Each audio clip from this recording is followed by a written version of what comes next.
डोम्स एक ऐसा जंगल है, कहने के लिए तो यह एक टूरिस्ट प्लेस है, पर यहाँ पर घूमने आने वाले ज्यादातर लोग अपने घरों को वापस नहीं जा पाते हैं। 4 दोस्त होते हैं, अमित, पिंकू, रानू, अभी। वह चारों मिलते हैं और आपस में बात करते हैं। चलो कहीं घूमने चलते हैं। तभी पिंकू कहता है, इस बार घूमने के लिए डूम्स के जंगलों में चलते हैं, वह बहुत अच्छी जगह है घूमने के लिए। तभी अमित कहता है, कल सुबह को चलते हैं ट्रेन से। ठीक है भाइयों। सुबह हो जाती है, वह चारों स्टेशन पर पहुंच जाते हैं और ट्रेन में बैठ जाते हैं और ट्रेन चलने लगती है। कुछ समय के बाद ट्रेन स्टेशन पर पहुंच जाती है। वह चारों ट्रेन से उतर जाते हैं और वह डूम्स जाने के लिए चलने लगते हैं और वह वहां पर पहुंच जाते हैं और वह घूमने लगते हैं। तभी रानू सोचता है, क्यों ना इन तीनों से भी मजाक करा जाए। वह चलते चलते रुक जाता है और कहता है, अरे मुझे बचाओ, कोई मुझे पीछे को खींच रहा है। वह तीनों बहुत डर जाते हैं। वह उसके पास आते हैं और कहते हैं, क्या हुआ है तुझे भाई? रानू जोर जोर से हंसने लगता है और कहता है, भाई मैं तो मजाक कर रहा था, तेरे मजाक ने तो हमारी जान ही निकाल दी थी। हम तो बहुत डर गए थे। ऐसा मजाक कौन करता है भाई? चलो अब आगे चलते हैं। वह चारों जंगल में अंदर की तरफ को जाने लगते हैं। कितना सुंदर जंगल है और कितना हरा भरा है ये तो। हाँ सचमुच, इसके बारे में तो जितना सुना था ये तो उससे भी कहीं ज्यादा निकला। पर कुछ लोगों ने बिन बात को इस जंगल को बदनाम कर रखा है कि यह भूतिया जंगल है। यह बात सुनकर अभी रुक जाता है और कहता है, तूने यह बात पहले क्यों नहीं बताई मुझसे? मैं तो यहाँ पर आता ही नहीं। अरे जब यहाँ आ ही गए हो तो घूम लेते हैं ना। चलो अब आगे चलते हैं। मैं तो अब इससे आगे नहीं जाऊंगा, तुम ही चले जाओ। रानू जोर जोर से आवाजें मारने लगता है, अरे कोई भूत ऊत है क्या? कोई हो तो हमारे आसपास हमारे सामने आओ। इस जंगल में कोई भूत सूत नहीं है। तुम तो वैसे ही डर रहे हो अभी। तुम मुझे बका रहे हो इसलिए ऐसा कह रहे हो। अरे मेरे बुलाने से भी नहीं आया, अगर होता तो यहाँ पर आता ना। अरे तुम दोनों बात ही करते रहोगे, कुछ और भी देखोगे। क्या देखना है भाई तुम्हें?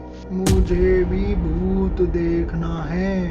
अरे यहाँ तो कोई भूत ऊत नहीं है, वह तो मुझसे डरकर भाग गया, डरपोक कहीं का। रानू यह बात कह ही रहा था, जंगल में अचानक से अंधेरा होने लगता है। अजीब अजीब सी आवाजें आने लगती हैं। वह उन आवाजों को सुनकर बहुत डर जाते हैं। ये किस चीज की आवाजें आ रही हैं? तूने भूत को बुलाना चाहा था, लगता है भूत ने तेरी बात सुन ली है, वह अब आ रहा है। तभी अचानक से तूफान चलने लगता है और जोर जोर से बादलों की गरजने की आवाज आने लगती है।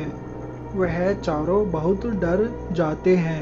लगता है बहुत तेज बारिश आने वाली है, हमें यहाँ से निकलना चाहिए। वह जैसे जैसे आगे बढ़ते हैं अंधेरा बढ़ता जाता है और जंगल और भी डरावना होने लगता है। जंगल में से आवाजें और तेज आने लगती हैं। वह और डर जाते हैं। रानू सबसे आगे चल रहा होता है। तभी उसे आगे एक पेड़ हिलता हुआ दिखाई देता है। भाई देखो, वह पेड़ अभी हिल रहा था। जैसे ही पिंकू उस तरफ देखता है तो वहाँ पर कुछ भी नहीं होता। पिंकू रानू से कहता है, तू पागल तो नहीं हो गया है? तुझे अभी भी मजाक की लग रही है? नहीं भाई, मैं सच कह रहा हूँ, वह पेड़ हिल रहा था।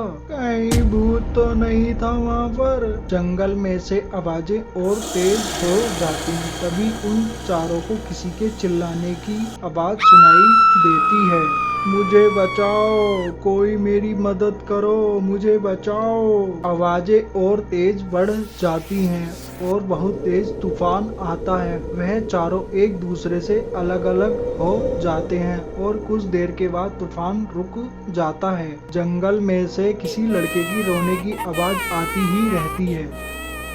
अमित उन सबको ढूंढने लगता है।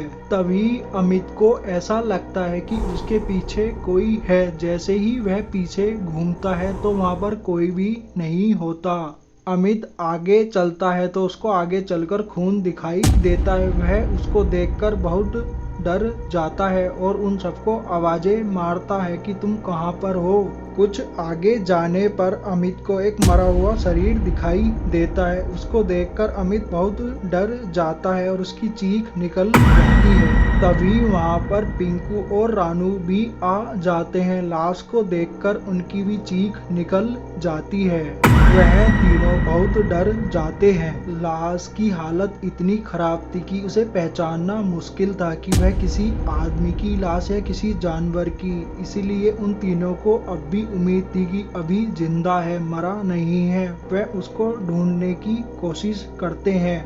आखिर यह लाश है किसकी? अगर किसी जानवर की है तो इन सब का दोस्त अभी कहाँ पर है?